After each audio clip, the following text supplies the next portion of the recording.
Hello, I'm Trevor Alonso, and this is my review of Thanksgiving, the holiday slasher movie, directed by Eli Roth. Okay, for the very few that don't know, this started off as a fake trailer during the movie Grindhouse, which was created and directed by Robert Rodriguez and Quentin Tarantino. They made two horror films back to back.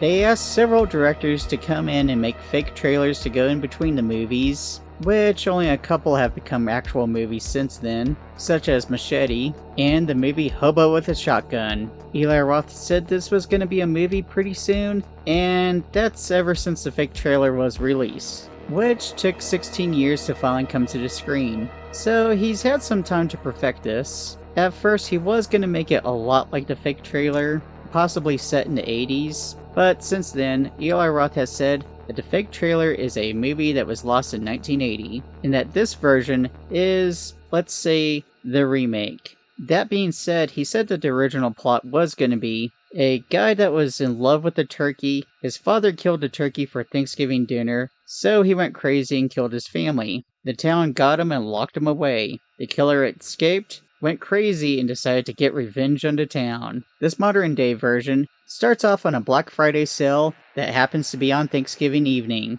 because of course consumerism gotta start earlier and earlier every year. The cold open basically starts at a Walmart type store, with a huge crowd outside getting angry and angrier that they can't get in. A group of teenagers is able to get in early, because one of their dads owns the store. This gets the crowd angry, and they turn into a riot. Unfortunately, a bunch of people are trampled on and killed at the very beginning, and the crowd is kind of filmed like a zombie movie. A year later, a killer starts to take revenge on those that caused a riot, or definitely made it worse. Fittingly, the killer dresses up like a pilgrim, most notably John Carver. Okay, that's pretty much the whole plot. Yes, the plot's a little bit thin, but it works pretty well for this. For the most part, this is a whodunit, sort of like the Scream movies. In fact, there's a lot of comparisons to Scream. It even has one actor from Scream 3, Patrick Dempsey, who's playing the sheriff in this movie. That's right, Sheriff McDreamy. He's pretty much the biggest star in this movie.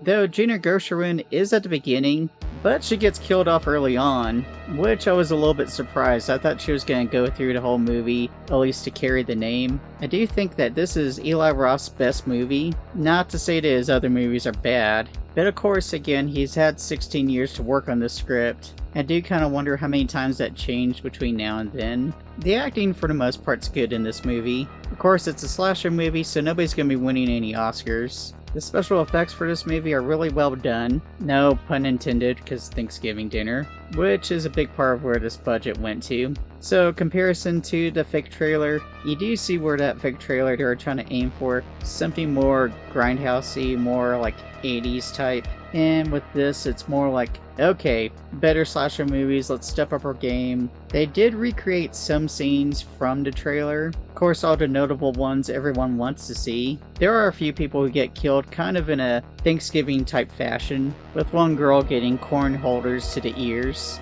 I'll mention one more in the spoiler section. I will say there are a few problems with this movie. Not many, this is still a pretty good movie. One of the biggest problems is, you kind of figure out who the killer is early on. I won't say who, just to let you try to figure it out, but I kind of figured it out really early on, just not the whole motive.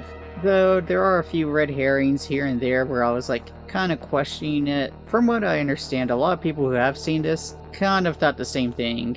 But it didn't hurt the movie, though if they worked on that a little bit more, it probably would have made it stronger. The only other minor complaint I have is, I kind of wish we did get that 80s looking movie, or that there's an edited version of this where it looks very grimy and VHS tape looking. Not like a good later day VHS, but like an old, been rented 100 times at Blockbuster VHS. That's a minor nitpick though. Okay, to hear my rating of this movie, and to skip spoilers, click on the timecode below. Now for spoilers. One of the other kills that was very Thanksgiving related was the woman who was cooked like a turkey and then served to the victims. But that was in the fake trailer 16 years ago. Okay, now to talk about who the killer was and his motives. The killer was the sheriff. That's right, Sheriff McDreamy. which you can figure out pretty early on. And of course the scene right before that, when it shows him sort of going after somebody, you hear gunshots and he says he shot the killer.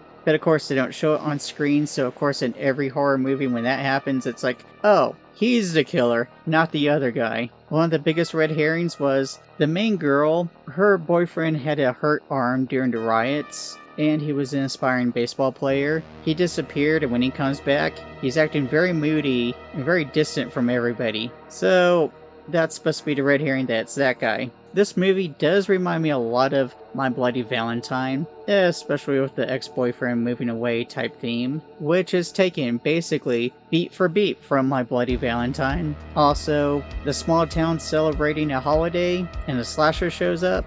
That again reminds me of My Bloody Valentine, though it does remind me a lot of Scream, which has kind of happened to a lot of slasher movies since Scream. Overall, I do think this is a good movie. It's definitely one of the better modern day slashers. It is left open for a sequel, or where you can see a sequel could happen. As of recording this, Eli Roth has said that the sequel will be out in 2026, but then again, after Grindhouse, he said it was going to be done almost right away, so who knows, we might get the sequel in 16 years. But hopefully not. I'm actually okay if this is the only one. It works by itself.